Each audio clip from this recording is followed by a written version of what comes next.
From WDET in Detroit, this is The Metro. I'm producer Sam Corey. Today on the program, we'll hear about how Detroit has changed over the last 4 decades from a former Detroit Free Press columnist and reporter. We'll also learn about the evolution of women in professional sports as Detroit considers bringing back a WNBA team. We'll hear about a youth arts workshop happening in Detroit this month to celebrate Black History Month. And the Detroit Public Theater has a new play called Confederates. We'll get into that in addition to a survey highlighting the hardships of people working at local sports arenas. All that and more. But first, it's the news from NPR.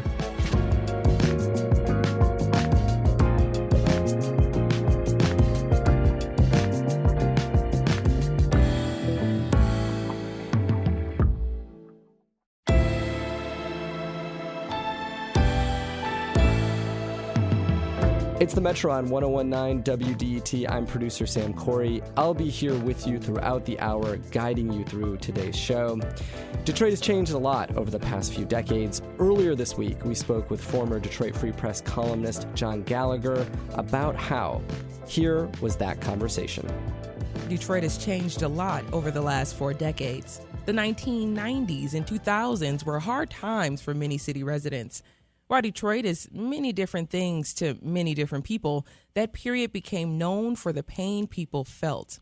Pain that included bankruptcy, state-controlled emergency management, the decline of the big 3 automakers, vacancy, and crime. Detroit is in a different place now. The city's budget is balanced. More streetlights are working, more blight is gone, and police respond much faster to crises. There are still problems, to be sure. Way more residents are renters, burdened by high energy costs and auto insurance rates. High-paying jobs and great schools are still out of reach for many. Yeah, Tia, there's a long list that we don't have the time really to talk about, but there's a broader belief that the city is more functional than it was decades ago.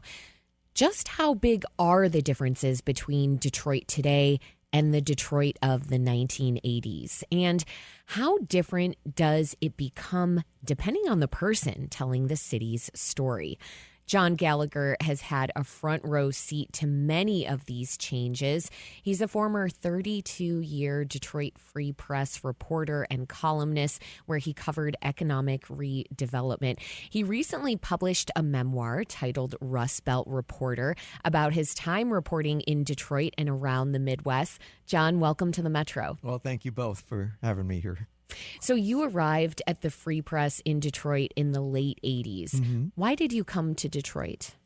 Well, I had been, like a lot of younger reporters, I had been at small papers and was looking for a big market and had interviewed in various places. And I really felt good when I interviewed here in Detroit. There was a funny story. They drove me around to show me the city, and the Free Press car ran out of gas, and they had to send a tow truck to tow us back in. And they were sort of appalled and embarrassed, but I thought this is pretty cool. I mean, these guys are, informal, gritty, and I just got a much better feel here than I did anywhere else, and so I was happy to come. A designated Free Press car. I don't think that the Free Press has one of those today. They don't have any of those, and of course, my book has two themes. One is the downfall of the newspapers, and the other is the recovery of the city.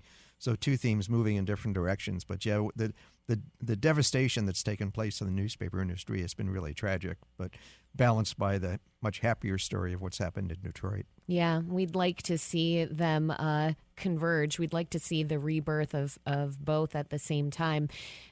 Now, there were a lot of problems in the late 80s that the city was experiencing, but Detroit wasn't alone in its problems. High crime rates, vacancy rates going up, more flight to the suburbs. These were problems that other cities were facing at the time, too. So what was unique to you about Detroit versus what you were seeing in other Rust Belt cities? Well, I think that that other cities looked at Detroit as the worst of the worst. There's a line that I used to hear that, yeah, we have our problems here in Cleveland, Buffalo, Indianapolis, whatever, but at least we're not Detroit. I heard that, many times. Yeah. And the first 15 years or so I got here, it was pretty relentlessly downhill. All the corporations were leaving town, terrible racial animosity in between city and suburbs, people like Brooks Patterson at Oakland County used to say the most horrible things about the city and laugh about it. Former Oakland County executive. And then slowly in the 90s, early 2000s, when it still seemed to be really bad, that's when I started to first get these inklings that things were beginning to happen for the good.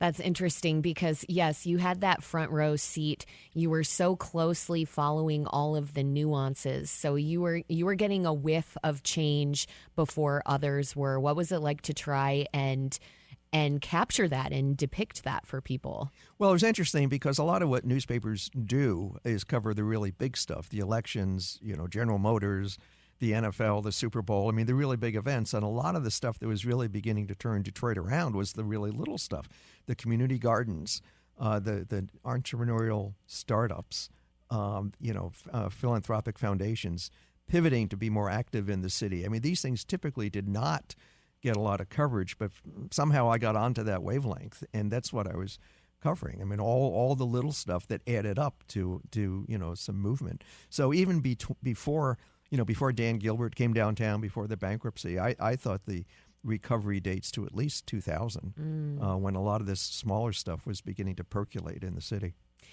And that smaller stuff that you're talking about, if you are outside of the city, you're that much further removed from it if you're not experiencing it firsthand. And it makes me wonder about suburban residents.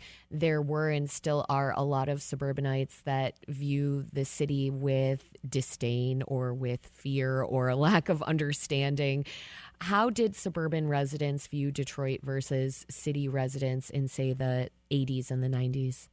Well, fortunately, it's changing some. We used to have suburbanites say, I haven't been downtown in 25 years and I'll never set foot in that city again. We used to hear that all the time. Now, I can't wait to come downtown and, something like the NFL draft, which was just a little more than a nice big party for a weekend, but still a couple 100,000 people came downtown.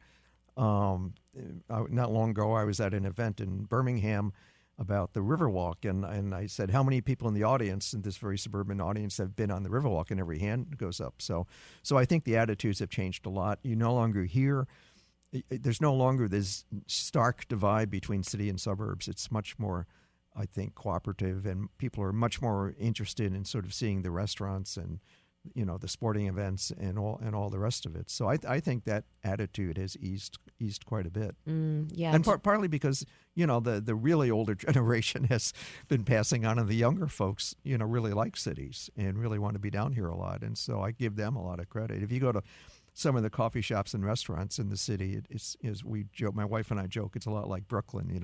All the boroughs, all the young people filling up all these places, and that's good. Yeah, it is.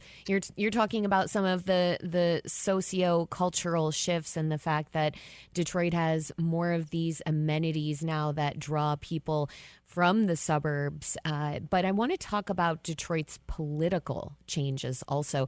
You arrived in Detroit during part of Coleman Young's mayoral time and ended with Mayor Duggan. There was, of course, low points in part due to Kwame Kilpatrick's corruption, but generally, this was a hard time for the city. You note that the city had been focusing on quote unquote vanity projects and quote unquote budgetary tricks.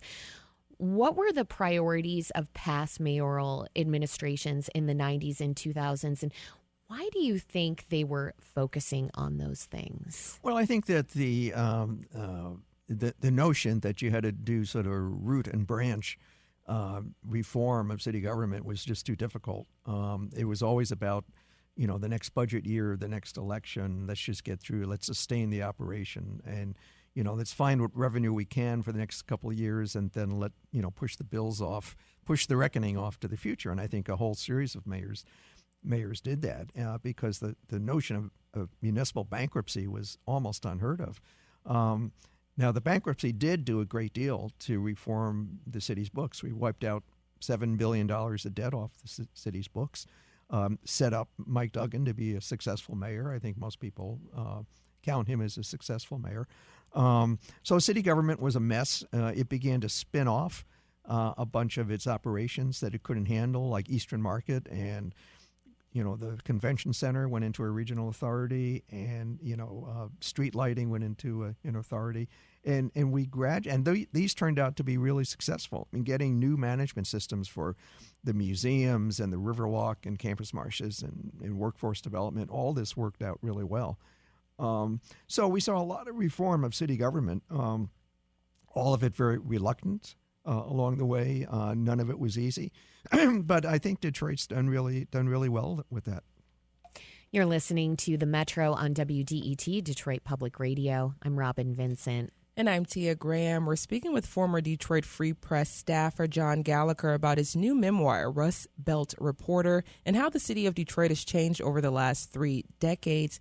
Now, John, just going back just a little bit, because you talked about the 2000s, and that's like when I started to come to fruition in the city of Detroit. And those were the times when we had block clubs and we started to see the community gardens and we started to see the small businesses grow, especially where I grew up. We started to see some things happening, life happening. If you could just give us a little bit of what that looked like in Detroit when you were starting to notice those little peaks of life popping up in the city again. Not saying that they ever left, but they were always there. So talk about that time. Sure.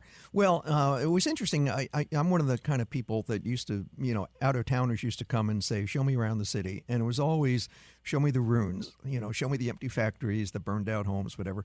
And after a while, they started to say, hey, show me these community gardens that I hear about. Show me Earthworks, the urban farm. Show me D-Town Farm on the west side. Show me the DeQuinder Cut. And internationally, that's what Detroit first became known for. That was the first thing that gave Detroit this flavor of reinvention. And when I would visit cities in Europe, they would tell me, Detroit's one of the models of what we're trying to do, because you guys are reinventing all these empty factories and all this vacant land. And so it was really exciting. And as I said, though, it was the small-scale stuff that no one else was sort of paying much attention to. But the block clubs, those kind of people, the community activists, I thought that was really where the reinvention started. And as I said, when you layer on top of that Dan Gilbert coming downtown and the successful bankruptcy, then you really have some legs for this recovery. And that's why I think, when people say, nothing's ever changed, I think it's changed enormously in so many different ways. And, you were speaking with Robin just a moment ago as well, talking about Mayor Duggan and some of the things that we've seen. We can talk about the Duggan era and the Duggan years, because you talked about post-bankruptcy and some of the things that we've been able to see improve. We've seen the removal of blight. We've seen the speed up of police response times, empower communities to lower violence and crime, and investment in parks and recreation centers. So what do you think are the biggest accomplishments from Duggan? The Duggan era? Well, he stabilized the city. I mean, on top of the bankruptcy, which gave him financial running room to do that, stabilize the city. He's actually been quite good working with neighborhood groups. And I think always involved, working with city council. That relationship, I think, has been a lot easier than I thought it would have been, given Mike Duggan's personality. He's kind of, a tough as nails kind of personality, but he's actually done pretty well on that way. So I think just stabilizing city government and moving the city forward and getting lots of grant money in for various things, working with, the Obama and Biden administrations, I think all this has been very helpful. And John, just thinking about it, because you just said it again, you talked a little bit about the Dan Gilbert of it all, and then the money and the influence that he's been able to bring to downtown Detroit. Can you talk a little bit, though, about his controversial, I guess you can say, view from the Detroiters here?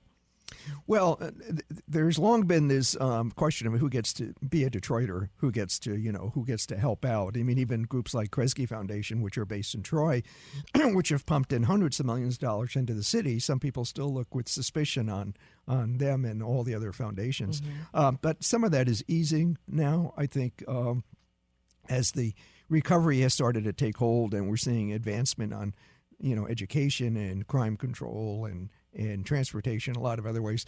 Some of that old animosity has begun to ease, I think, not entirely, but somewhat. And so people are more willing to accept that Dan Gilbert has done a lot of good for the city, I think. And getting into media coverage and getting back to it, because you talk about at the same time that we saw an increase in Detroit's rejuvenation, I guess you can say, you also saw the decline in newspapers, and you saw the decline of local news in general in the city of Detroit. Can you talk a little bit about that and watching the decline of newspapers? Yeah. Well, I think it's really a tragedy because newspapers had a breadth of coverage that nothing else matches, even though we do have a lot of new models like Bridge Detroit, the nonprofit news, which does a lot of good, but they don't pretend to be what newspapers used to be. Podcasting has come on, which is helpful.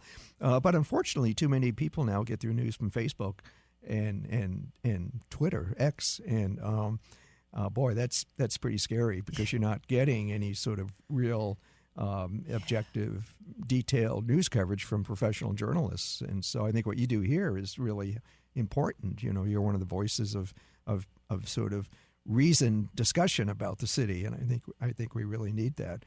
So I think, yeah, and in addition to thousands of journalists losing their jobs, I think it's I think the loss of newspapers is something we've yet to solve. No, I don't think we've solved it just yet. But like you said, there are some good models out there that are starting to pop up and really tell the story of Detroit in a different light. So you started your journey in Detroit in the 80s. How have you changed alongside with the city? What have you noticed about yourself in comparison to where you started to where you are today? What's the most different about you now in comparison from 4 decades ago? Well, when I came here, I had never been to Detroit before I accepted the job. So where are you from? From New York City originally, and my dad worked for GM, so we transferred around the country, Chicago, upstate New York. So, I mean, I was a big fan of cities generally, and as I said, I was really attracted to Detroit because of the people I met at the Free Press, and they wanted me to cover urban affairs, which is what I wanted to cover anyway. But I think I've just developed a much greater appreciation for you know what we've been calling the little stuff. So I probably came here and said, what does the mayor think? What does the governor? What does the head of General Motors think? You know, whatever. And much more began to appreciate the neighborhood activists. And, you know, there's this quote from Mark Twain in my book about how do you become a reporter? You go all over town. You ask all kinds of people, all kinds of questions. And if you do that in Detroit, you get a much better understanding of the complexity of a city and just the appreciation for what so many people are doing. John Gallagher is a former 32-year Detroit Free Press reporter and columnist where he covered economic redevelopment. He recently published a memoir titled Rust Belt Reporter about his time reporting in Detroit and around the Midwest. John, thank you so much for joining us on the Metro. Well, Tia, Robin, thank you so much for having me. That was Tia Graham and Robin Vincent speaking with former Free Press writer John Gallagher. Coming up, we'll speak with a professor about changes happening to women's sports. All that next.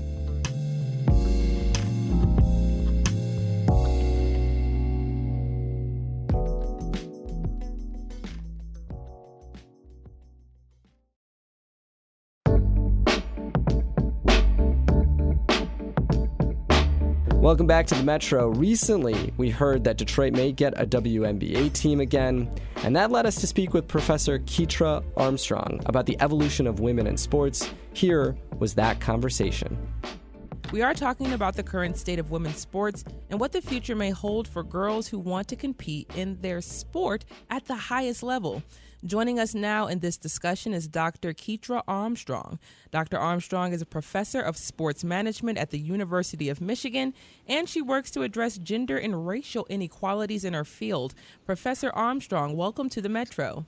Thank you so much. I appreciate this unique opportunity. Anytime we can talk about women's sports, I get giddy on the inside. You don't even know where to get me going with this right now. Professor Armstrong, we have been talking largely about women's basketball, but we want to broaden the scope just a little bit and discuss the perception we carry about women's sports and athletes in general. You are a former hooper. I'm a former hooper. Robin is a former hooper. Did you feel supported to play basketball in the same way boys were?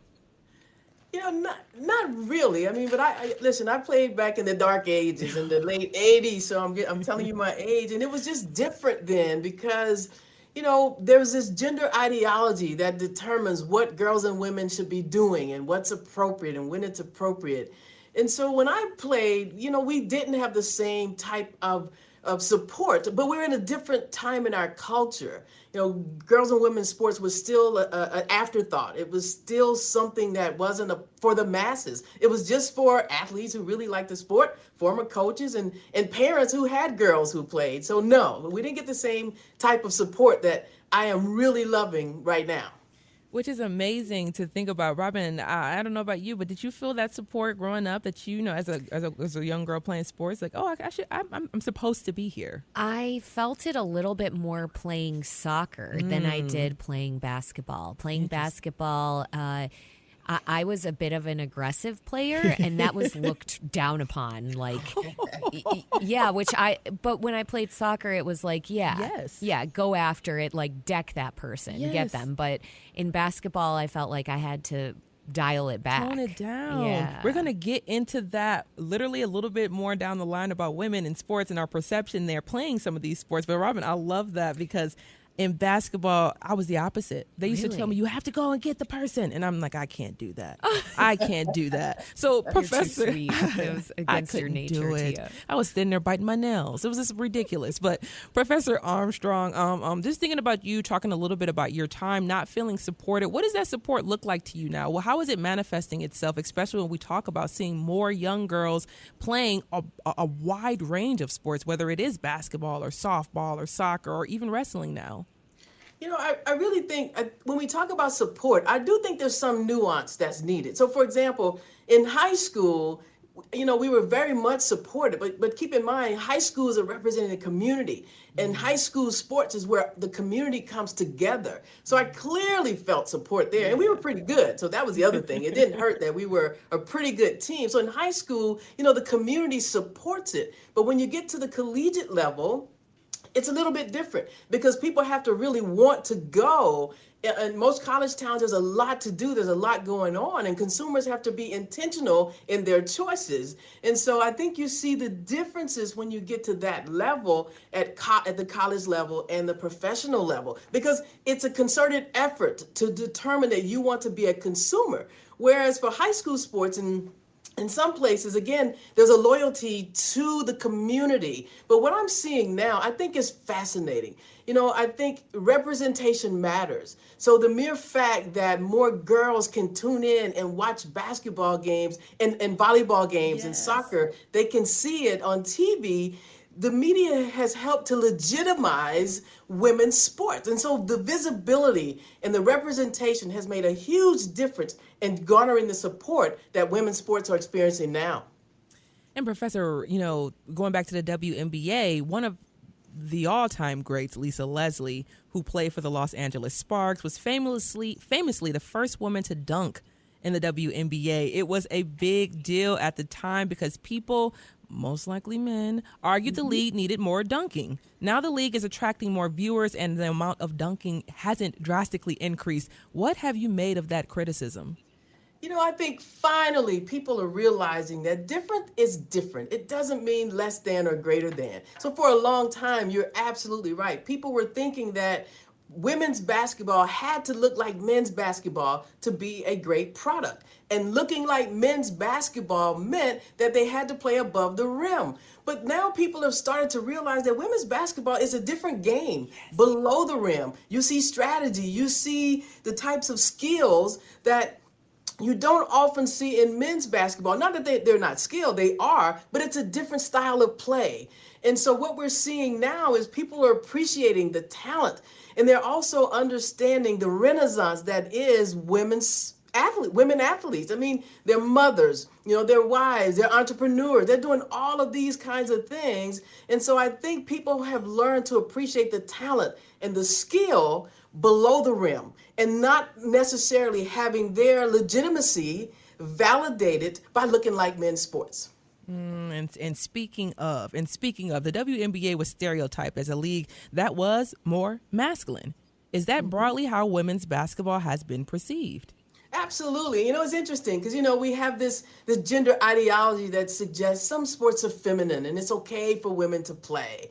Like Yeah. tennis and gymnastics and the soft sports, like you talked about. They had to make you go play women's basketball. They had to get out your stop biting your nails and go Yep. get somebody, right? Yep.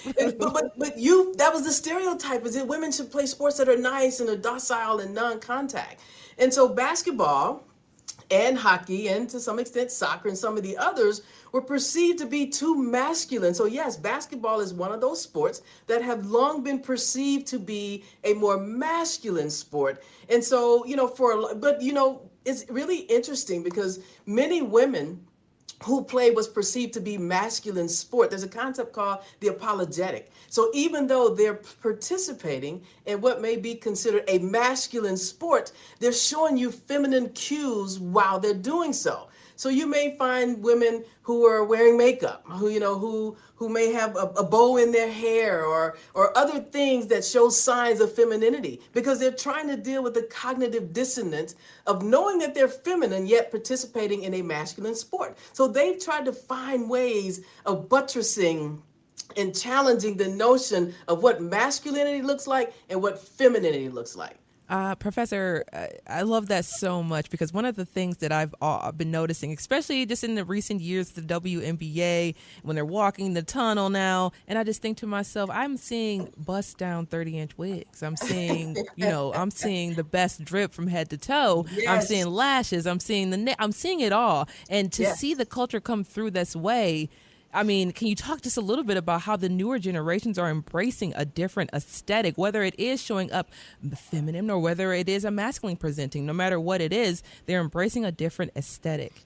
Listen, they are bringing the fullness of their cultural authenticity, and I absolutely love it.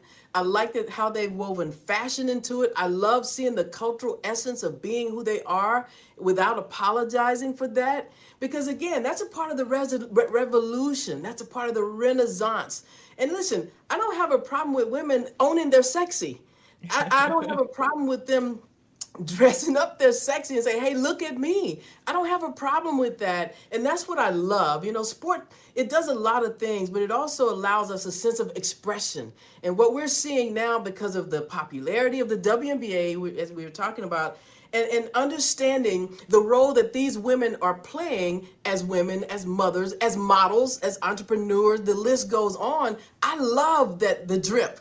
I love, and listen, social media, has also fed into it. They like the drip. Yes. And that's what I love. So it's called the orange carpet. And again, I like to see that women athletes, however they identify, can bring the fullness of who they are to the arenas. Because keep in mind, basketball and sports is what they do. It is not the totality of who they are as people. So they're giving us a new introduction to who they are, how they are, and why they are. And I love it. Will allow us to reintroduce ourselves. Exactly. Hey, you're listening to the Metro 1019 WDET FM. I'm Tia Graham. And I'm Robin Vincent. We're discussing how the perception of the WNBA has changed over time. We're talking to Professor Keitra Armstrong. She's a professor of sports management at the University of Michigan and works to address gender and racial inequities in her field. Professor Armstrong, you've already had a few mic drops.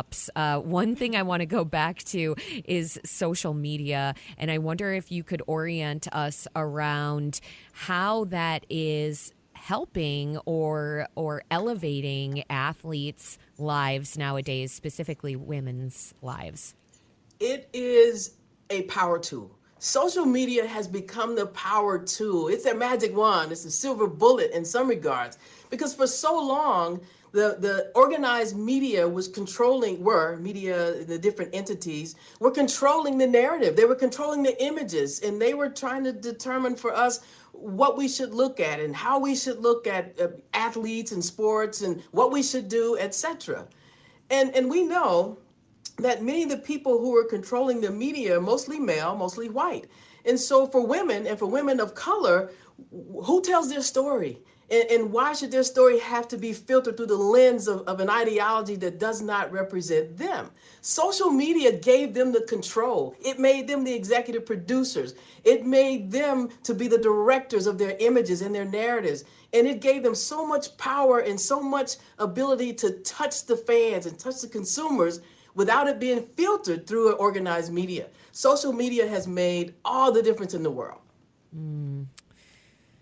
And it has me wondering then how that sort of trickles down to younger audiences when we think about young girls and the way girls and boys are encouraged to play sports in different ways, and the messaging that girls might be getting from, let's say, social media that tells them, no, you can play it exactly how you want to. Could you talk about that?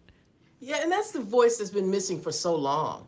You know, for so long, women have been told what to do, how to do it, etc. And oftentimes the voice has come through a gendered lens, oftentimes a male-centered lens, a male-normed lens. And so what we find with social media, again, there are different voices, and the different voices can speak to the different constituents. So the athletes, be it in college or high school, they can send the messages that they know they wish they would have received when they were younger. And so what we're seeing is an element of empowerment. Social media has become an empowering tool for the young girls. It gives them something to aspire to. And the way that I see it, it's what we're seeing is a vision of inspiration.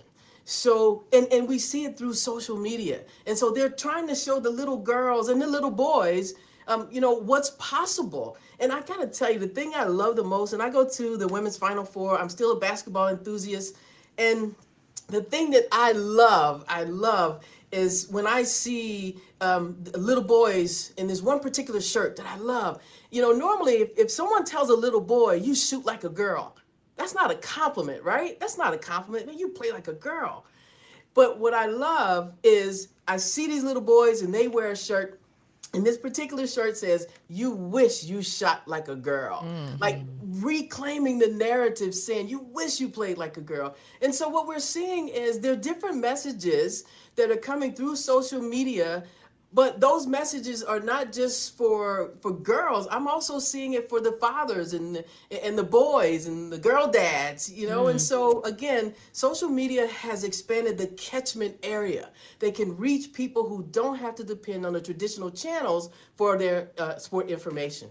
Professor Armstrong, speaking of some of the men who are in this space, let's go to the phones because we have Dave from Wayne Memorial High School on the line, and Dave coaches wrestling. Dave, can you talk about how your program has changed? Yeah, absolutely. Our program in itself started with one girl in 2022.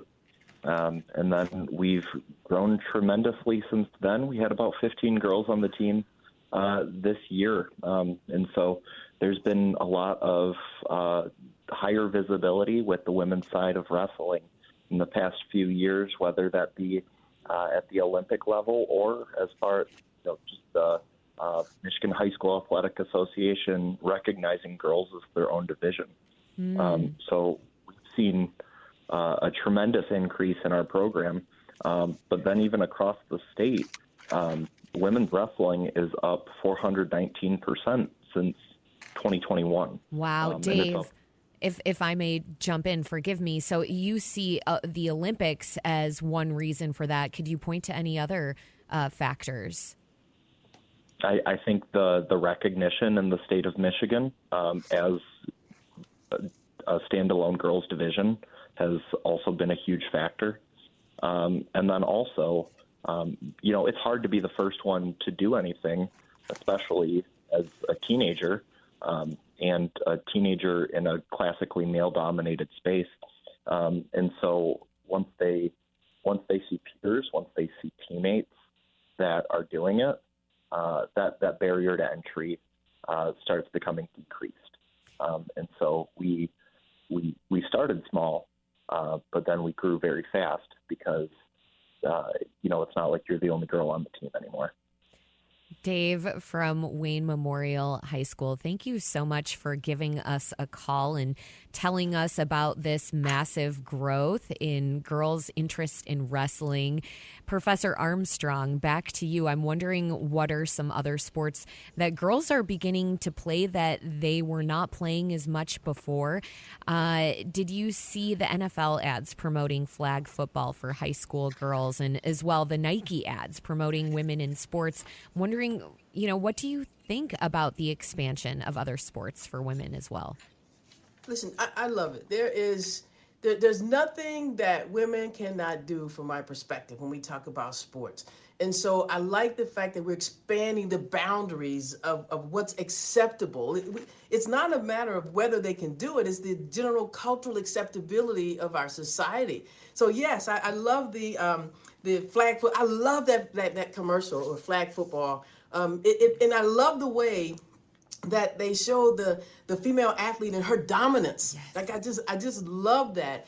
And I also think that, Nike has always been at the forefront of the whole notion of girls empowerment, women empowerment. They did a commercial a long time ago saying, "If you let me play," because people were concerned that sports was harming females' bodies. So Nike has really tried to elevate the social cultural importance of women in sport. And so I like that. I love women participating in hockey, women participating in wrestling, in all the sports. I mean, we talked about the power of sport and what we learn through sport. To deprive females of the opportunity to learn to be resilient, to learn to lose gracefully, to learn to set goals. And the research tells us that many of the women who are leaders in the Fortune 500 companies attribute their success to having been a former athlete at some level. And so I just think that girls and women should participate in every type of physical activity. And I like that we're expanding the boundaries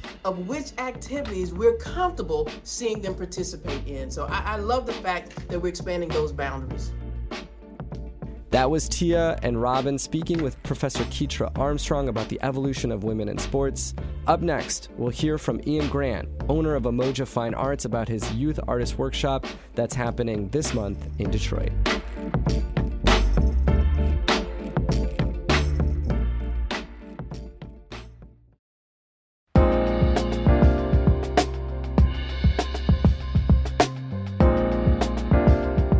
Welcome back to the Metro on WDET, Detroit Public Radio. I'm Sam Corey, and I've been here with you throughout the hour.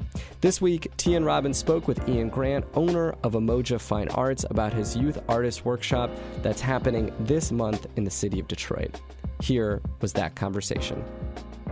To some folks, arts and culture isn't important news. It's the fluff between the important headlines. To some, artists should just stick to what they know and leave cultural and societal discourse to those in charge.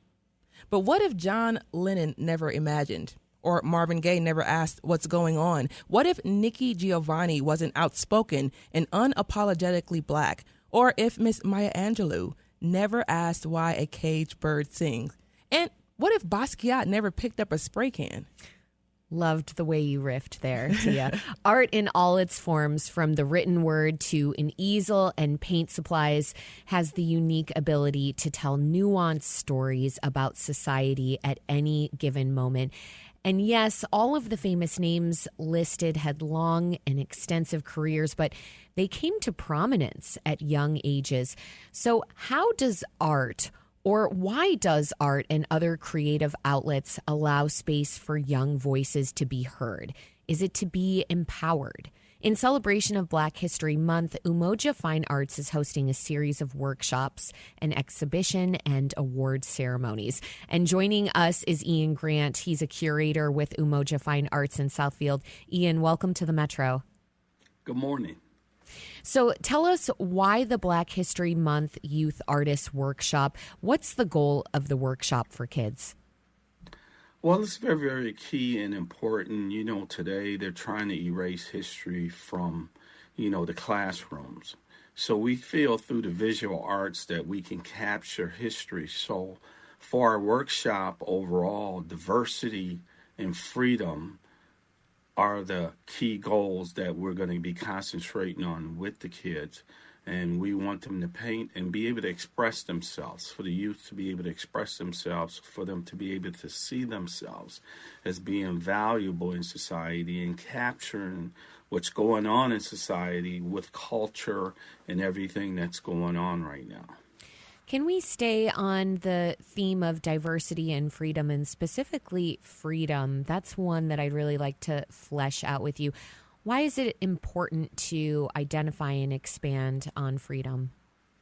Well, it's very, very important to express on freedom because you want to be able to feel that you're free to think like you want to think. You want to be able to feel that you're free to be able to express yourself in society so that you can, make a difference. We don't want a lot of puppets. We don't want everybody thinking the same way.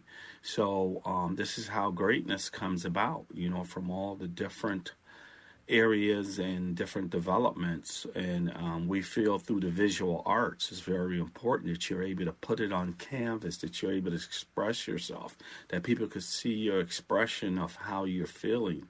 And when they come back years from now and they take a look at the archives and they take a look at the records, one of the first areas they usually come to is the art portion, just like they went to the caves to kind of see how we lived during that particular point in time. So it's about freedom of the mind. It's about freedom of thinking, freedom of ideas. Absolutely. And we want the kids to start at a young age with that freedom and also to be able to get that experience. One of our teachers, when he was younger, he never had that opportunity to be able to express himself, be in a workshop, have any classes, have any formal training, or to be around national acclaim artists, international artists, Grammy-winning artists that we have teaching these courses that just kind of help the kids to express themselves and be who they are. And if they want to come up as an artist, it gives them, the opportunity to do this. This particular teacher that I'm talking about, he did not have that experience. He was a pretty tall individual, so he went to play basketball first. And then eventually after that, he found himself and got into the area of being an artist. And I just said, well, what would have been the difference if you felt you might have went through this workshop, if you might have been encouraged with art and culture overall? He said, I think I probably would have came out of school and went to CCS right away, the Center for Creative Studies, and expressed myself in that format instead of taking so long to find myself. What exactly will kids be doing in these workshops? Okay, in these workshops, as I indicated, we're going to have internationally acclaimed artists, Grammy Award-winning artists, premier artists, and basically each kid will be given a 10 by 10 canvas. This is all supported and financed by Emotion Fine Arts. 10 by 10 canvas, paint brushes, acrylic paint, acrylic markers, and basically the teachers will lead the workshop. We're teaching them forms and shape, composition, how to paint, how to mix the paint in order to get different colors and techniques, and showing them some styles. And to go back, if we could, for a moment to the other theme that you mentioned, which is diversity. That's still kind of on my mind because it has me thinking about DEI being in the headlines, and we know that President Trump has ended DEI initiatives at the federal level and that other companies have followed suit. And then, of course, there are some large companies who've doubled down on their DEI efforts. And it has me wondering about diversity when it comes to some of the young people you're working with and how these workshops are going to highlight diversity through art. Well, it's good that if we can have the federal government supporting these programs, but, in our community, we have to step up to the table. That's the bottom line. We can't just wait on the federal government to drive our programs and tell us if we should be diverse or what we should be doing. We have to step up in the local community and small businesses as larger businesses, and we have to support these diversity efforts with the kids and, work with them and teach them and And not only that, you have to invest in these areas, because a mind is a terrible thing to waste. So it's so important that you open up their minds and give them different ideas, techniques, and styles.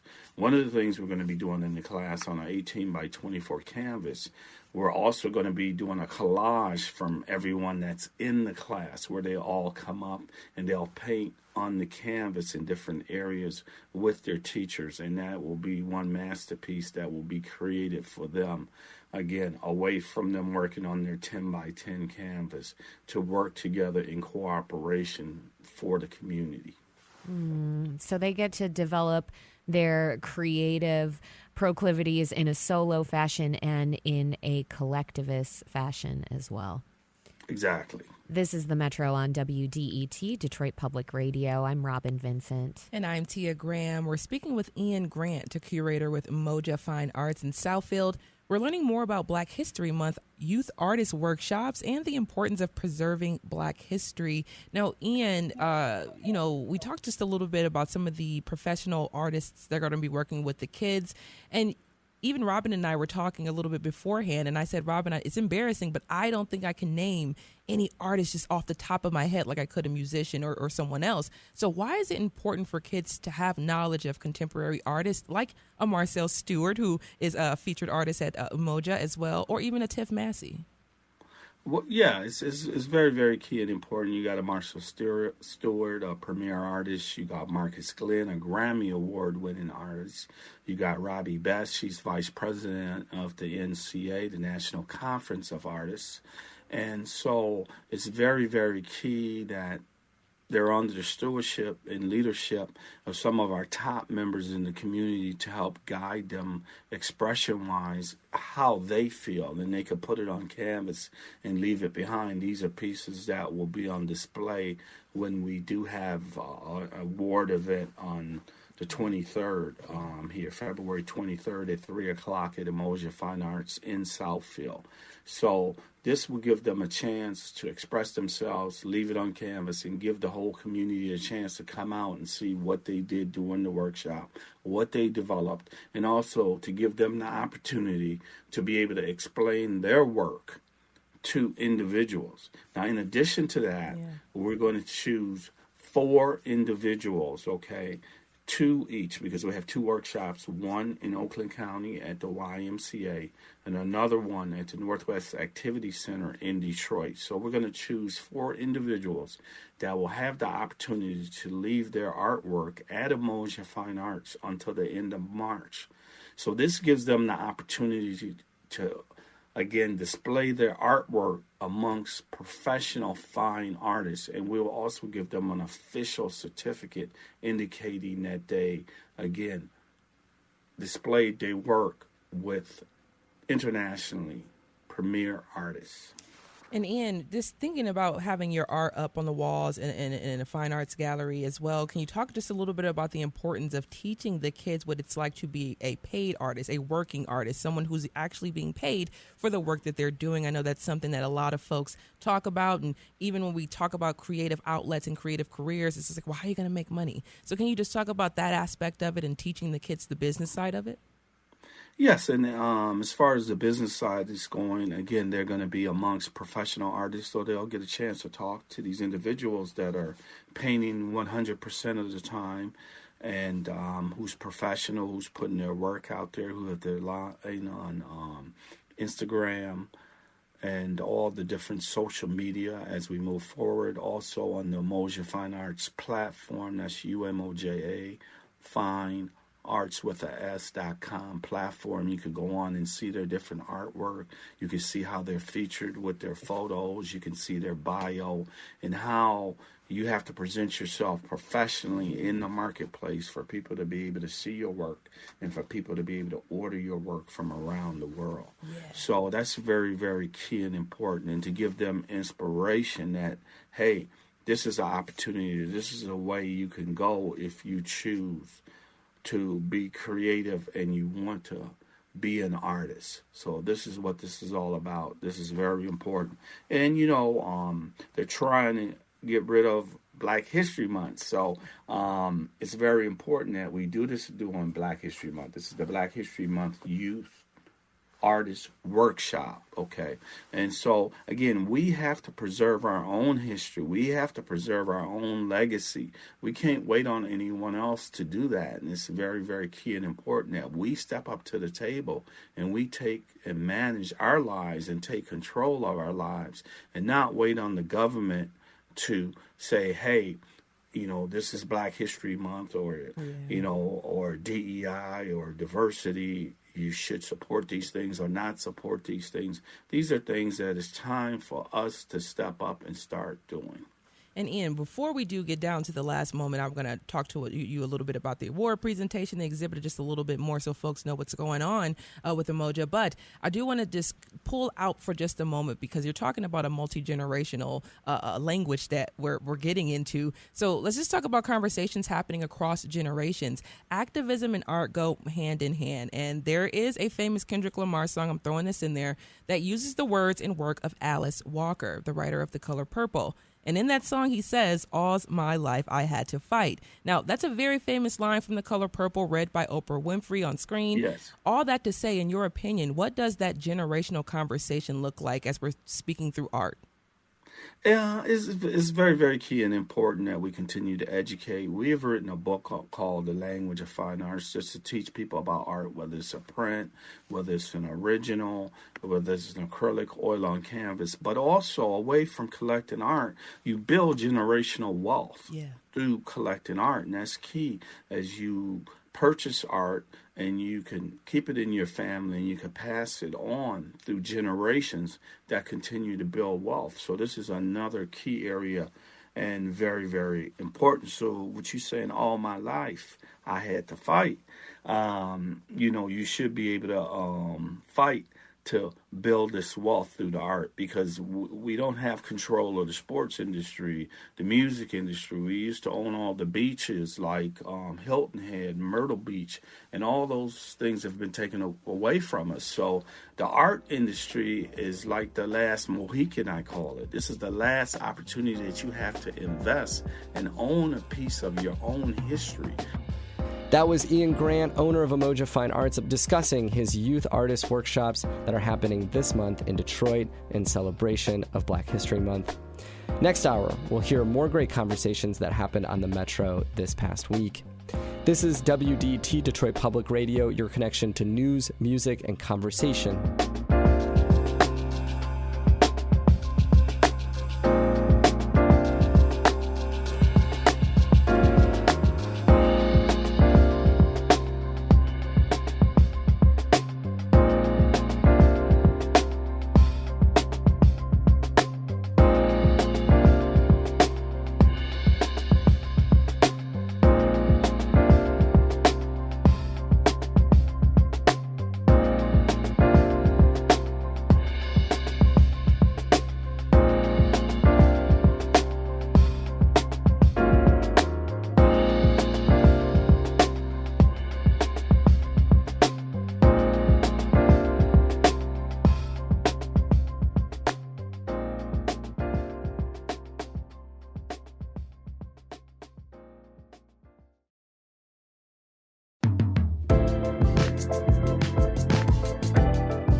It's the Metro on 101.9 WDT. I'm producer Sam Corey. I'll be here with you throughout the hour, an hour where we look at some of our greatest stories from this week.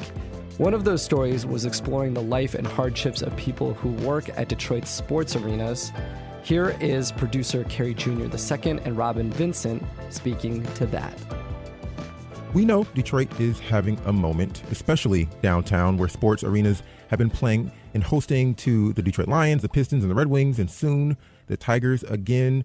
These arenas are also the venues where big-name artists and performers draw people from across the state.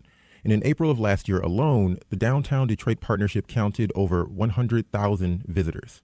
But what has this energy and economic momentum meant for people working in these venues? A survey led by a Wayne State researcher tells us that they're struggling to make ends meet. Over 60% of respondents say they're living paycheck to paycheck. Meanwhile, over half face more dire financial circumstances, with over 50% at or below the federal poverty line.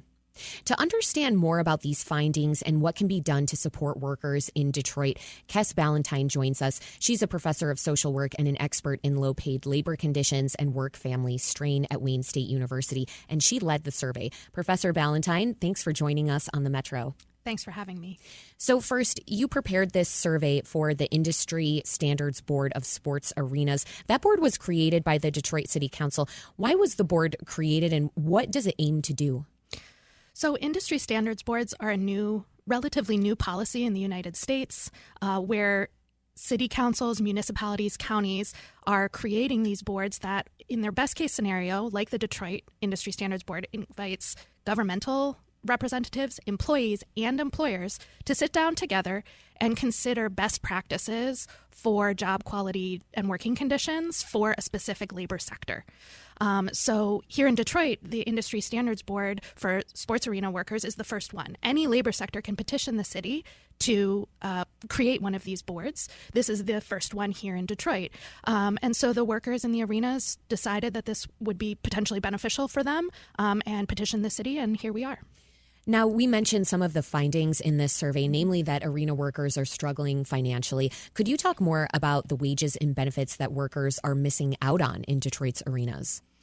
So what we see is that there are a couple of different major types of employees at the arenas. So we have stagehands, maintenance workers, cleaning staff, and game day employees. And we see big differences in the job quality for maintenance workers and stagehands who have fairly good job quality, higher wages, access to benefits, paid sick leave, retirement accounts. And then game day workers and cleaning staff who have much lower wages. They have very little access to basic workplace benefits like healthcare, paid sick leave, et cetera. And so we see this dichotomy that I hope that the Industry Standards Board can help close. I mean, when you think about the number of people who have to come on board and work on game days, I mean, that's when the downtown corridor really comes to life. And so these are the folks who are really holding a lot on their shoulders. And I want to bring Portia Perry into the conversation. She is an arena worker, and she's also on the Standards Board of Sports Arenas. Portia, I realize you only have a few minutes to chat because you're working today. So thank you for joining us. You're more than welcome. Good morning. Tell me what the working conditions have been like for you as an arena worker. Well, as an arena worker, the working conditions, we have low wages, we have safety concerns, we have childcare concerns. We also have transportation issues, which kind of takes time from our families, and we have to leave early. And sometimes we have to leave early from work to get home at a certain time because the buses stop running or it's too bad out. And I'm guessing on game days, that's when everyone is kind of bracing themselves because you're dealing with so many more people, a lot of whom can get really rowdy, and it feels a little bit wild. Yes. How will the survey findings inform the work that you're doing on the Industry Standards Board of Sports Arenas? So the survey findings, it will define, it talks about wages, healthcare, safety concerns, a lot of issues that are not really talked about. So the survey was private for the employees, so they have an opportunity to get their voices heard. Yeah, I mean, and you're talking about problems that a lot of workers in the city of Detroit are facing. Was it hard, did you find, to get some of your coworkers to want to be a part of this, to raise their voices just because of concerns about being out there, even though they were replying to it privately? I don't believe it was hard. I mean, because as an employee, I took the survey, so I wanted them to know that I was on a team. You know, I'm part of where they come from. So if I can do it, I know they can do it as well. Portia Perry, thank you so much for taking a few minutes to chat with us and tell us about your experiences. You're listening to The Metro on WDET. I'm Robin Vincent. And I'm Carrie Jr. II, in for Tia Graham. We're speaking with Kes Ballantyne. She's a professor of social work and an expert in low-paid labor conditions and work-family strain at Wayne State University. And she led a survey that found many arena workers in Detroit are struggling to make ends meet. Now, Professor Ballantyne, the response rate for the survey wasn't high. How much of a challenge is it getting people to speak out against their employers in this way? Well, it's very challenging to run this type of employee survey. We had support from local labor advocates, union leaders, et cetera, to try to spread the survey. However, we did not have an opportunity to, for example, send the survey out through employee listservs. So many of these workers we were not able to reach. We did try. We had a press conference. So when the survey was still open, we were trying to get news coverage to let people know, hey, if you're an arena worker, please know about this. And I have a publicly available website, isbresearch.wayne.edu, where the report can be seen and people could sign up to participate in the survey. We will have another opportunity coming up in March for arena workers to participate in surveys, and this one will be compensated. So if you are an arena worker listening to this, or you know an arena worker and their voice was heard and they want to speak some more, or it wasn't heard before, there are continuing opportunities to inform the work of the board.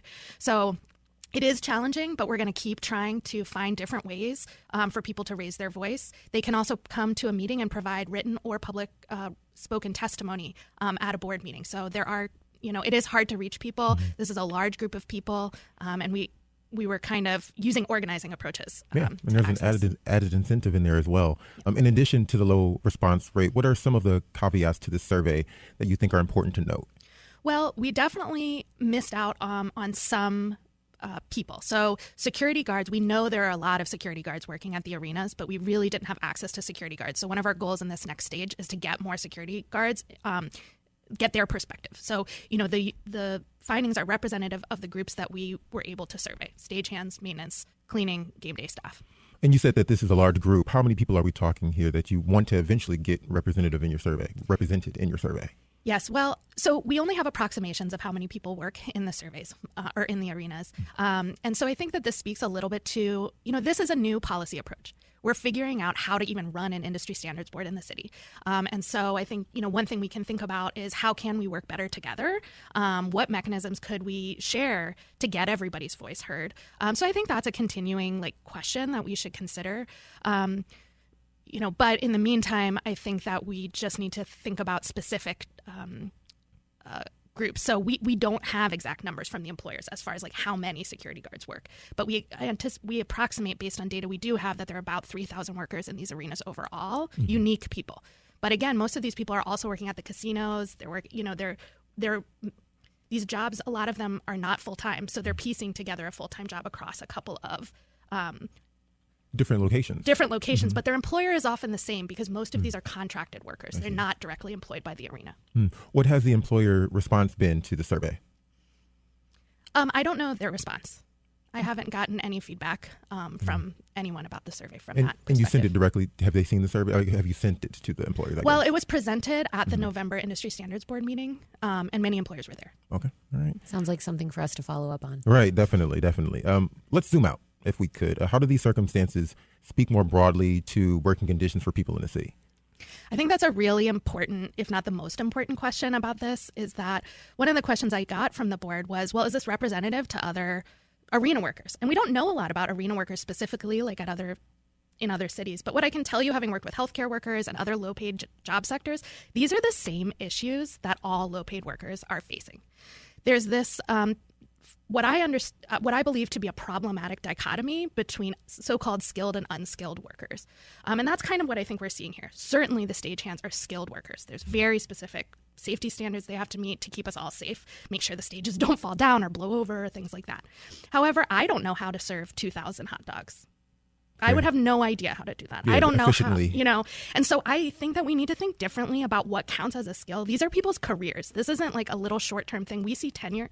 People are working at these jobs 5, 6, 7 years. The average, even for part-time workers, was 4 years. So this is people are committed to this as a job, and we need to start thinking about job quality is a way that we can improve our community well-being. It helps individuals' well-being, it helps the full family's well-being, and then thereby helping the community. So I think that we could think about, there's a lot of things we can't change that are social determinants of health, or they're very hard to change. Job quality is a social determinant of health that might be easier to adjust. Now, paying workers more money to do these jobs seems like the obvious solution here, but that's not always the easy solution. How do you think workers should move forward in getting more benefits and higher pay?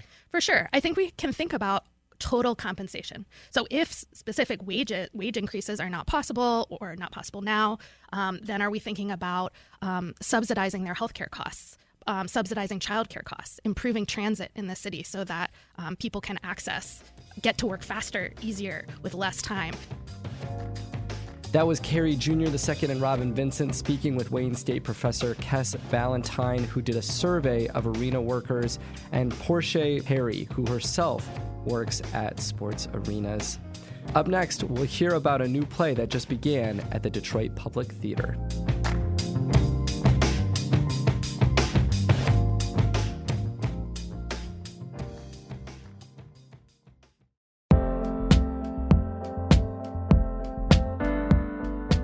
Welcome back to the Metro. Some say that history never leaves us. It just keeps unfolding into the present moment.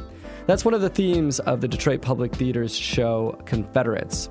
Earlier this week, Tia and Robin spoke with two people who helped craft the play. Here was that conversation.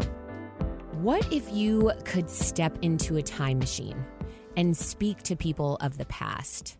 Imagine it. You go back to chat with someone who lived through the American Civil War. For many, going back isn't something we long to do, but it can be necessary to help inform our present and our future.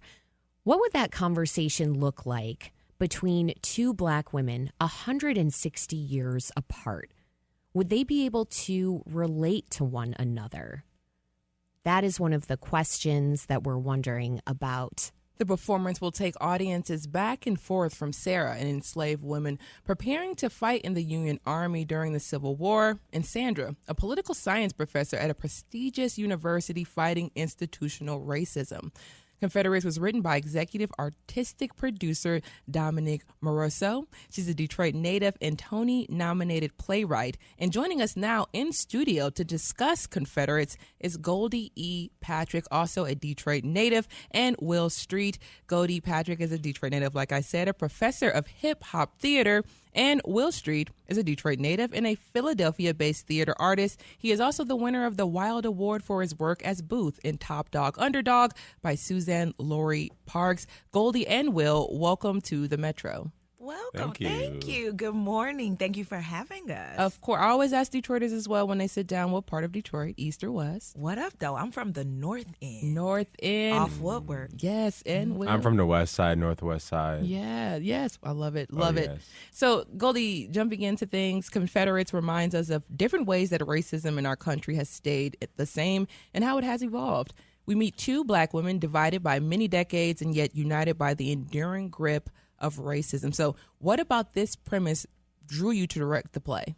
Oh, good question. There are a couple of different things. From a political perspective, my life work is around womanism. As an advocate, as an activist, as a professor, as a writer, everything I write centers on my belief in and of and for Black women and girls. So there was a natural tie in that regard. I'm also a long-term fan and collaborator with Dominique. And so us both being Detroit natives, coming from the Detroit poetry scene and both growing in the world of writing and telling these important Black stories, I've always been close to her work, whether I was sitting in the audience of it, whether I was on stage performing it, or whether I had the honor of directing it.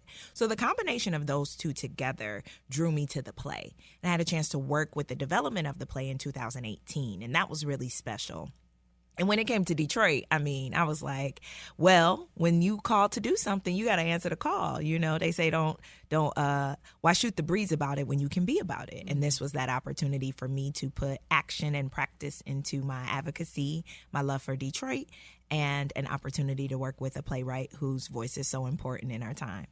You know, Robin and I, we talk about the past and Detroit's history all the time. Mm-hmm. And one of the things that recently came up, we were learning a little bit about what was going on during the Black arts movement in the 60s in Detroit. I was just learning and fascinated by all of what was happening, especially poetry's role and theater's role in that movement. It was just like mind-blowing to find out some of those things, the first Black theater in Detroit in the 60s and all the things that were happening. So could you talk about the connection of activism and art and how it's manifesting today and one of the reasons why you decided to direct this play? Because right now we're seeing that we need both of those in areas of the country. Yes. Ooh. So shout out to the pioneers of Black theater.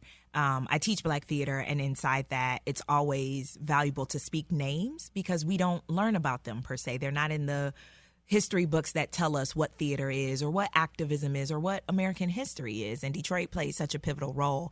As a director, I personally am drawn to Lloyd Richards, his influence, his impact, and how he, as a director, understood how to work closely with a playwright to shape the play and to shape the play so that it told the truth of the intent of the playwright and for the audience. And when we think about August Wilson or Lorraine Hansberry, we can't ignore Lloyd Richards, right? Because that's how those works came to be.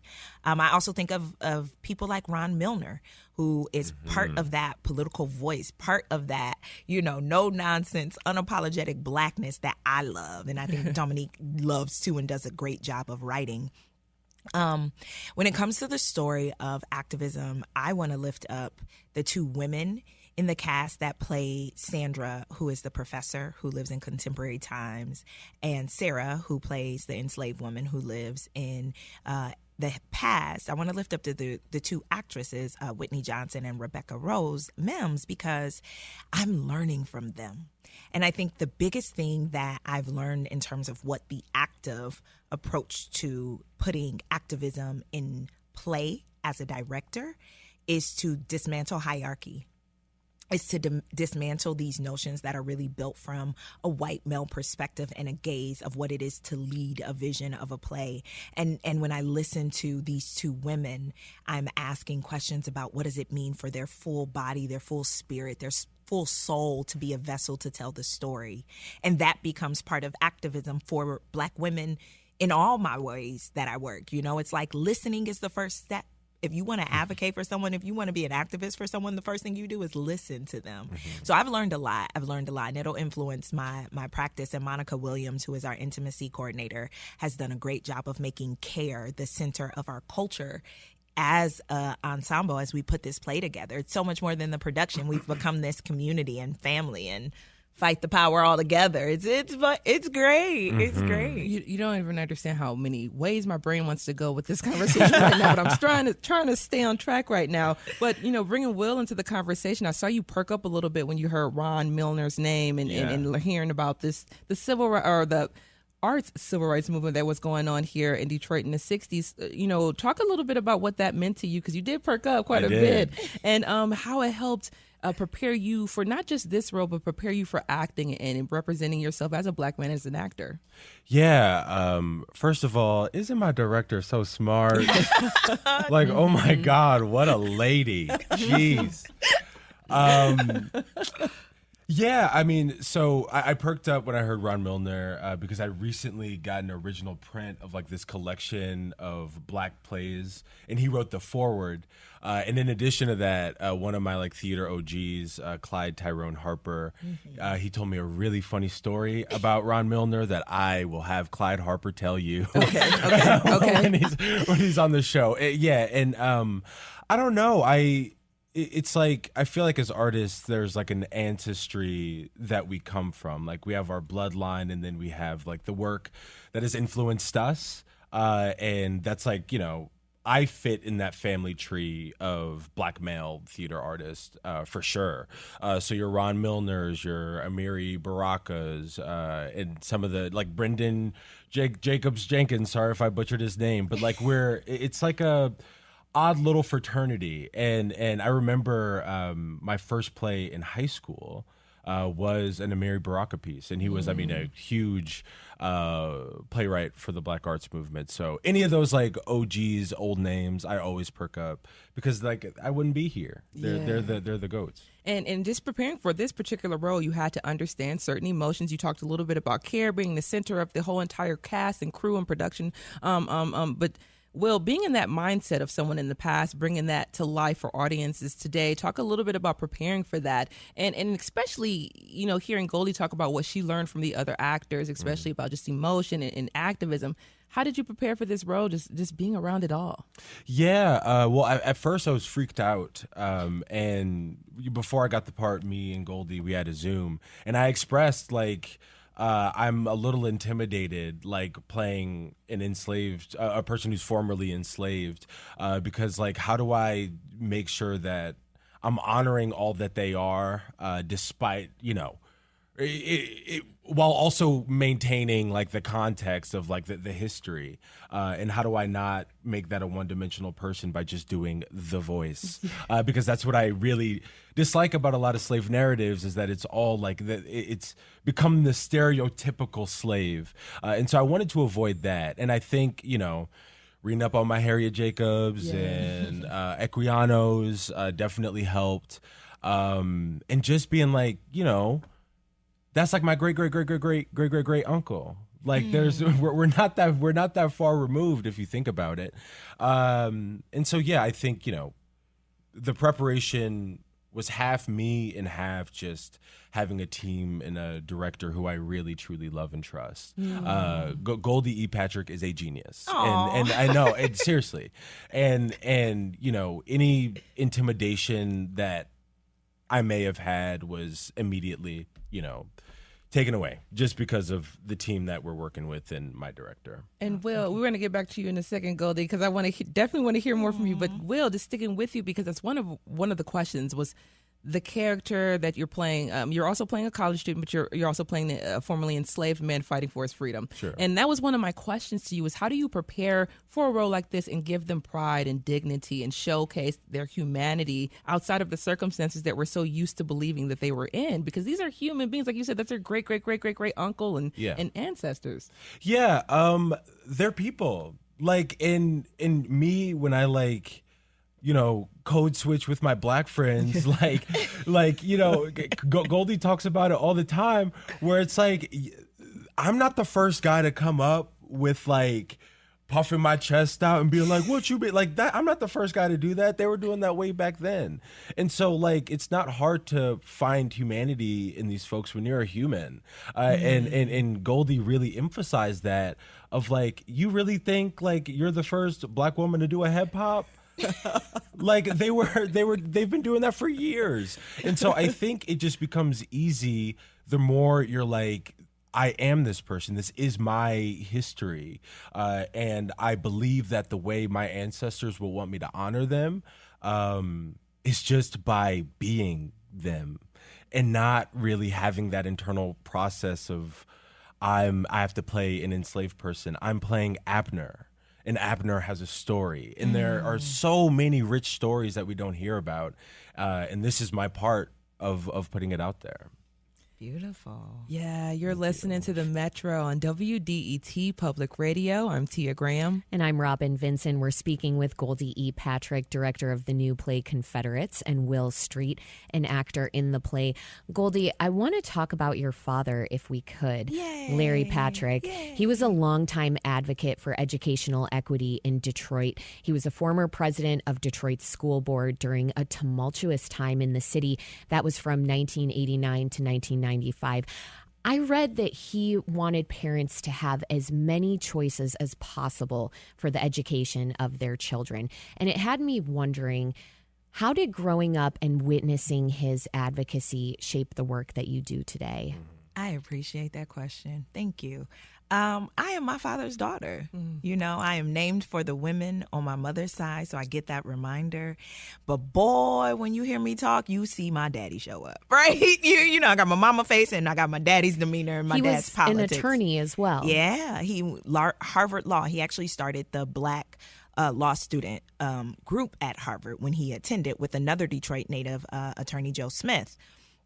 And I realized, I was reading an article from his campaign years with the Hope Team, which is where he initially ran for the school board. And I was reading the article and I was taken by this one particular quote where he said, I don't have to prove my blackness or explain it. It's not new to me. It's how I've always been. And I sat with that and I was texting my sister discussing it. that Black was our identity with pride. In Detroit, Black has pride to it. That's part of how you know who you are. We all are. Our mayor was Black. Our city council was Black. And the same is true for freedom. It was like we are the descendants of people who migrated to this city because they believed in great opportunity. And inside of that, they knew that they deserved, they wanted, and they would get freedom. And that's so much part of the Great Migration story. And education is synonymous with freedom. Our ancestors recognize it. They talk about it in the play. There's a line in the play that says, "You mean reading books gonna make me free?" And that, yes, your education gives you access to freedom, because regardless of what material things someone tries to take away from you, they cannot impede or take away your knowledge. That is why we're looking at a contemporary time where the government is seeking to then hinder knowledge because it is an access point to freedom. That was Tian Robbins speaking with the director and one of the actors in the play Confederates. That show will be playing at the Detroit Public Theater through March. Up next, Detroit streets are often unsafe for bikers and walkers. We'll hear about what one bike tour guide is doing to stay safe while cycling and why the activity gives him so much joy.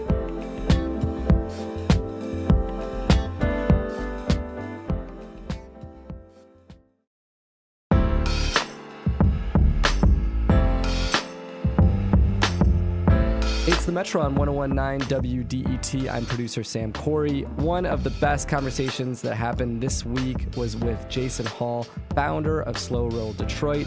He spoke about how to stay safe while navigating Detroit streets on bike. We began this conversation discussing how Jason got into biking in the first place. So how did you get into biking?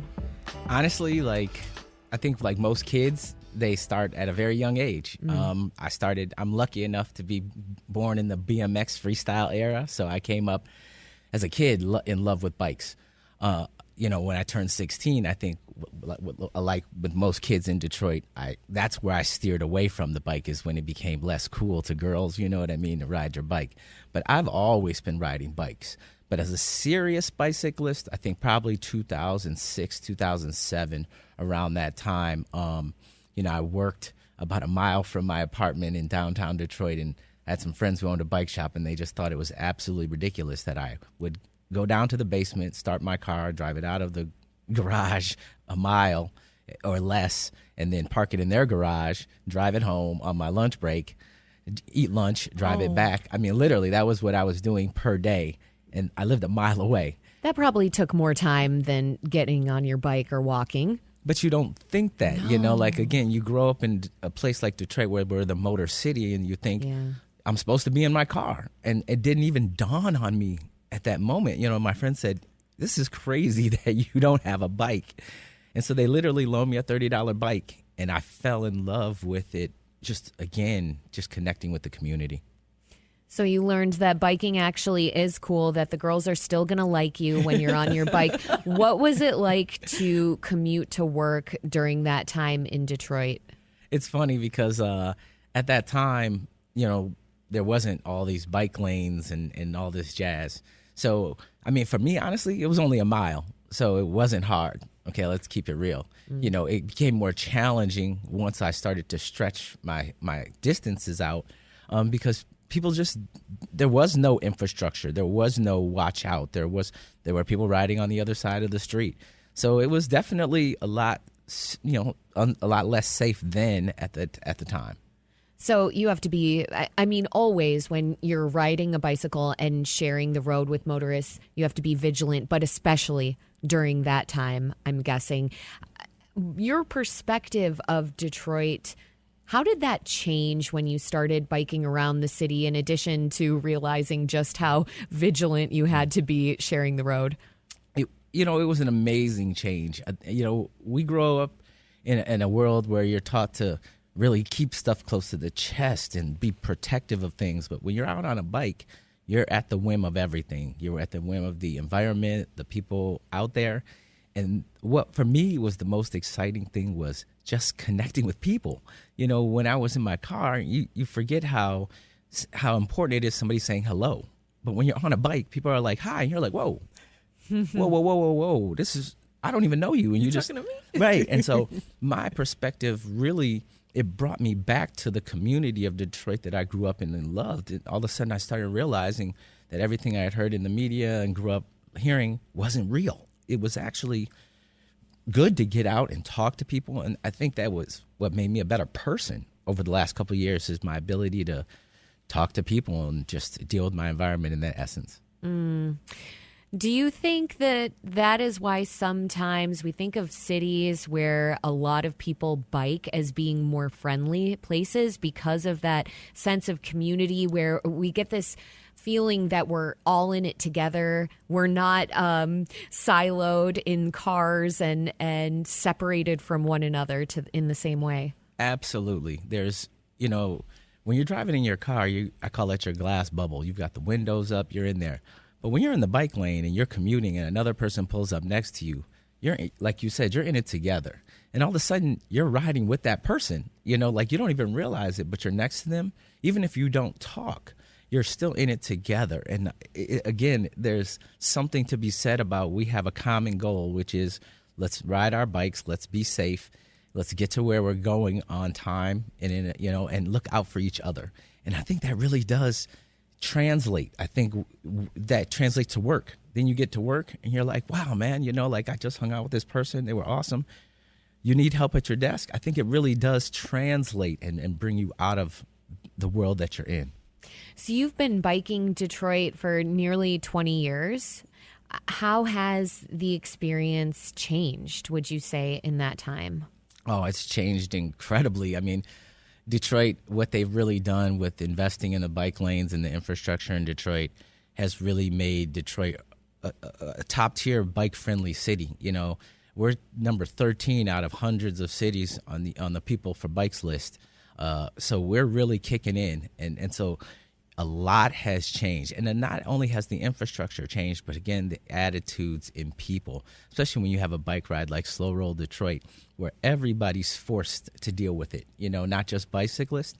So when you have something like that, you see everybody change. And now I go around and people's attitudes about bikes are a lot different. They're used to big bike rides now, and they're just like, oh, you're the bike guy on the bike. Whereas before it was like, get out of my way. Now people embrace that type of community. Has the infrastructure kept up, though, in terms of keeping people safe? Yeah, absolutely. Like, it might not look like it, but in different areas you'll see different types of bike lanes, and that's the evolution of how we've grown. When they first put bike lanes in, they just popped some paint on the ground. Now you've got protected bike lanes. So absolutely, we're evolving and we're growing. And again, we know people are coming to Detroit. They're coming to Detroit for tourism. They're moving to Detroit in droves. I mean, I meet influencers all the time that are coming to Detroit. And one of the reasons they're coming here is because of that type of infrastructure. They know that not only do we have cool restaurants, a great football and basketball team, but we have great community here, and you can ride your bike and enjoy yourself and be safe. You're listening to The Metro on WDET. I'm Robin Vincent. And I'm Tia Graham. We're speaking with Jason Hall, founder of Slow Roll Detroit and Ride Detroit, which takes people around Detroit by bike. We're discussing navigating the city by foot and bike. We have Tasso here in Detroit. Tasso, are you afraid of getting in an accident when you bike or ride around the city? Hi, thanks for having me. And yes, I do have that fear, biking or even just regular pedestrian in Detroit Metro in general. I lived in the city since 2008, got to know it intimately by doing slow rolls with Jason. Thanks, Jason, for setting that up. But learning how to bike in the city is a challenge, and it's a lot of fear for a lot of people that are new to it. And the infrastructure has been updated, and it's getting better, but it needs a lot more work to it. As a pedestrian, it's even worse in a lot of places. A lot of roads, I know you mentioned it earlier, they're quite wide, and drivers, they look at other cars. They don't see pedestrians. They don't see bikes, and it feels very precarious a lot of times in the city and Detroit Metro in general. Tasso, thank you so much for giving us a call today. And Jason, just speaking about that and speaking to what Tasso was just talking about a little bit, the slow road, that culture that's changing around biking and seeing more bikes on the roadways in general. Can you just talk a little bit about some of the ways that you do prepare some of the riders with you with the slow road? Just if you give them any tips or anything so they can just feel a little safer out there. Absolutely. So one of the great things about slow rolls, it's a massive community. And so I can't always get the word out to a person. So what we try to really impart upon people is it's our ride, not my ride. And so we have to look out for each other. So we get a lot of new riders. And so what I say every week is raise your hand if you're a new rider. Look at the person next to you who's not. Talk to them. Learn. Ride with them. Okay, once again, that's all part of what that ride is. And then we try to do, outside of that, we try to do a lot of clinics and a lot of things that we can get people in smaller groups and really talk to them about what it means like to ride in the city and how to ride in the city of Detroit. Because, again, people, they see the bike lanes. They don't know they're supposed to go with traffic. So all of this is a discussion, and not only does that make us stronger bike riders, but it, again, makes us a stronger community if we create these situations where we can have these discussions about what's going on in our communities. So it's really just let's talk about it. Let's make videos, and then let's leave it open for questions to be asked. A lot of times we think we know all the answers, and so we go into a thing and we're like, okay, this is bike safety, and this is what you do. And somebody's sitting in the back going, well, wait a minute. So we like to open it up and say, talk to us so we can learn from your questions and hopefully help you become a stronger bike rider throughout the city. But really, to what he was talking about, I think a lot of the education needs to start at the very base level. When we go to driver's ed, when we're learning about all the other signs, we should be learning about the bike signs too. And now that we have bike lanes, the state of Michigan needs to adapt and really change their driver's ed programs to, again, educate people from the beginning. Because a lot of times people will pull up to me, including police officers, and they'll say, get up on the sidewalk. We have to start education, and we have to let people understand that the roads are for everyone. And it's so interesting you say that, because I literally was just looking through Michigan's road laws, and that was the one thing that just stood out to me was the road is also shared with bicyclists and motorcyclists. So I just thought to myself, that's not something that I just automatically knew offhand. It was like, oh, the bike does have the right of way to be here. So just that culture in general we talked about, just being from the city, and Robin and I talk about this all the time. I talk to her about this all the time, but being from the city, we're just not used to the bike culture. We're not used to seeing bike lanes. We're not used to seeing more bikers on the roads. And we, like you said, are beholden to our vehicles and our cars if we have them. So talk a little bit about that struggle, and are we still struggling to create a strong bike culture here in the city? I don't know if we're struggling. I think we just need more understanding that more investment needs to be made. And I know in a time like this where funds are going away, to say we need more is kind of wild, but we really do. We need more boots on the ground. I guarantee you there's probably one or two people that work for the city that are spreading this word of bicycle advocacy. Unfortunately, there needs to be a team of people that goes out and really, again, asks the questions, meets with the Secretary of State, meets with the city of Detroit, and really builds that infrastructure in that way. I think that's the answer to this question is, we got a lot of bike advocates out there running around, but they don't really have the push behind them to get into those spaces to make change. And I think that's the important thing is instead of having people working on their own, because that's what bike advocates are doing. They're working on their own. They're trying to find grants. They're struggling. Let's fund those people to get into these schools, talk to these schools about how we can get kids on bikes, because that's the other thing. Let's stop that disconnection that happens at 16. Let's keep them riding bikes. Let's get them safe places to park their bikes. Let's get them safe routes so then we can alleviate all that other stuff. But we have to start at a very early spot in the infrastructure. We can't expect to all of a sudden go to somebody, especially, look, I'm 50. You come to me and tell me a new rule, I'm like, what? Imagine being 60 or 70 and all of a sudden you have to move your car. You don't know why. You don't understand. You really don't understand. Somebody needs to be there, like we talked about from the beginning, before that even gets there. Okay? This is what's coming, not what's here now. and in your face. Boom, this is a new change. But I do just want to go off just a little bit here, because I think about biking, and you talk about starting at the young age or starting at the base or that sub level there, I guess you can say. Can you talk about the importance or just the uniqueness there is of connecting to your inner kid with still riding a bike?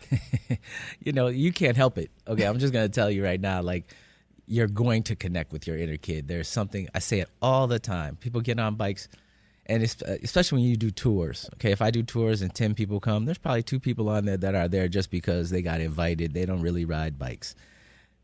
The minute they start pedaling and the wind hits them, I always say you're going to hear a wee, and you literally hear that because there's something that connects you to a time in your life of adventure and freedom, and you can't stop it. So no one's going to get on a bike. I used to bet people. I would say, I'll bet you $20 that you're going to ride past me having a good time. And they would say, okay, I'll take that bet.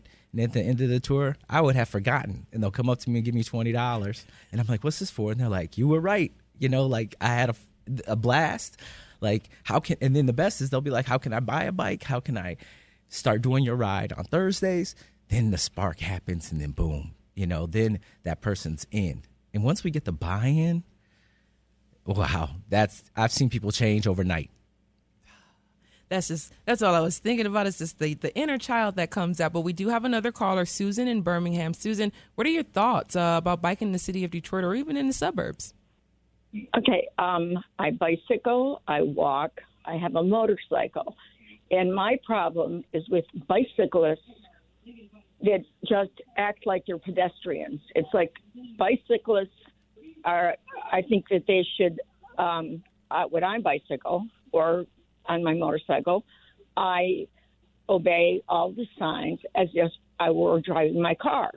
And I am often driving my car, and I see bicyclists just blow through stop signs and just cut across in front of me with, it's like, do you want to be a pedestrian or do you want to be a bicyclist? And I feel like bicyclists should obey all the signs as if they were driving a car. Thank you. Susan in Birmingham, that is a really great point. Thank you for calling the Metro.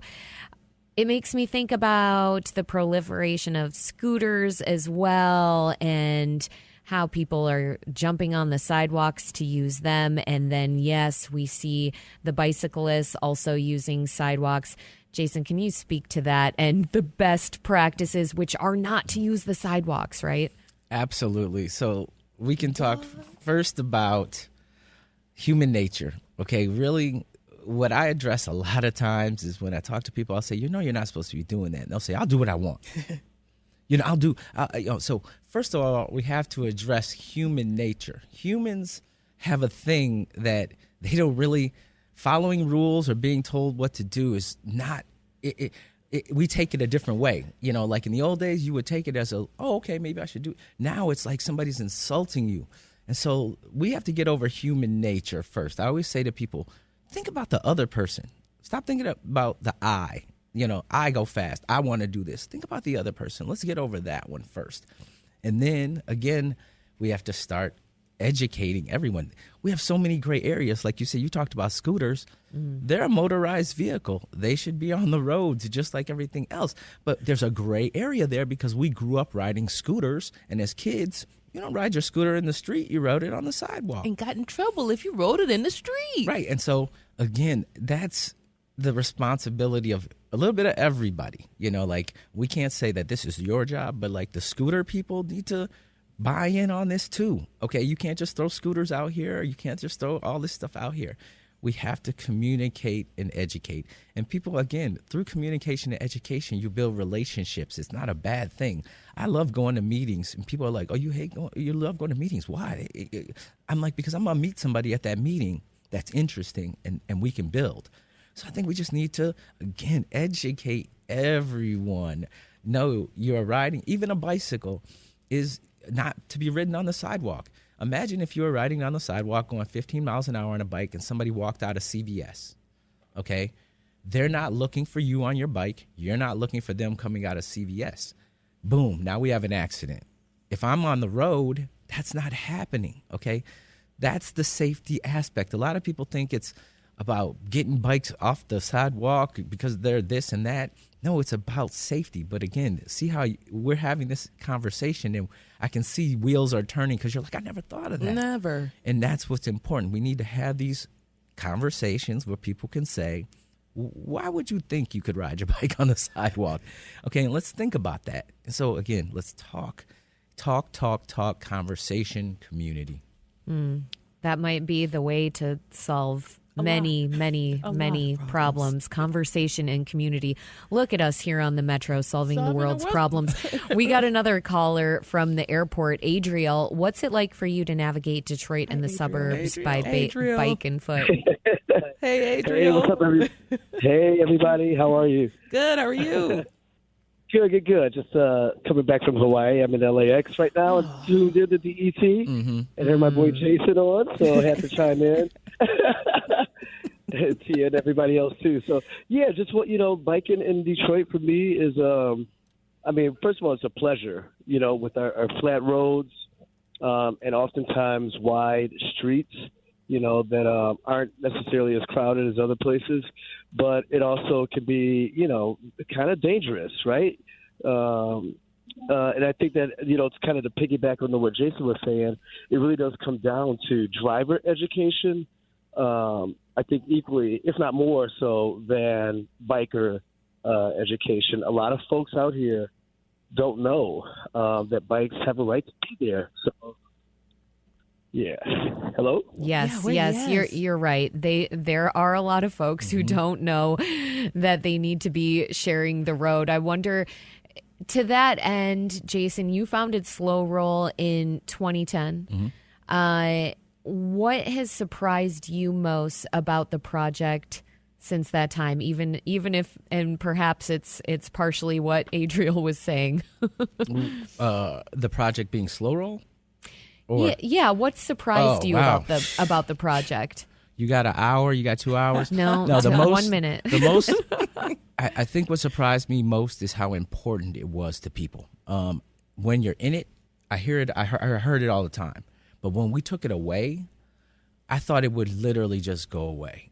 The next day I got 10 emails, and literally for 3 years, I was getting at least 10 emails a day or calls from people talking about when I was restarting it, how much it meant to them physically and mentally. That really blew my mind, how strong that brand was and what we had built. And so for 3 years later to have people, and then when we restarted it, to have 1,000 people show up the first day was surreal. And so for me to see again, and again, you talk to the city of Detroit. I had police officers come to me and say, when are you restarting Slow Roll? Detroit needs that money. Detroit needs that energy. And that blew my mind. Like, again, for me at that moment, I think we were just so caught up in the bike ride, and we were just so caught up in kind of going in a circle and making the routes that we didn't have time to stop and say, what have we really built, in this place? And so that for me was the most surprising thing. Was at 3 years after we stopped doing it, the people were still there and still want it and still need it, and we're still doing it. I just want to say that when I do walk around this particular area, this Cass Corridor area, wherever you want to say, Wayne State's campus, wherever it may be, and in the summertime, especially when it's warm outside, you see the Slow Roll in full force rolling down Cass or 3rd, and I look forward to it. I look to see it every summer when I'm walking around, especially at night or in the evening, 6 o'clock or so. I look forward to seeing the bikes out in big groups, and every year I tell myself, I'm going to get a bike and I'm going to join Slow Roll. So this might be the year for us. Robin, I don't know if you have a bike already. I don't own a bike, but I think it's time for us to get bikes and hit the Slow Roll this summer. We've got our reason now. Jason Hall, founder of Slow Roll Detroit and Ride Detroit, an e-bike and walking tour company. Thanks for joining us on the Metro. Thank you for having me. That was Jason Hall, founder of Slow Roll Detroit. And a note of caution, when you're out biking, make sure to wear a helmet. The Metro is a production of WDT, a listener-supported service of Wayne State University. This is WDT, Detroit Public Radio, your connection to news, music, and conversation.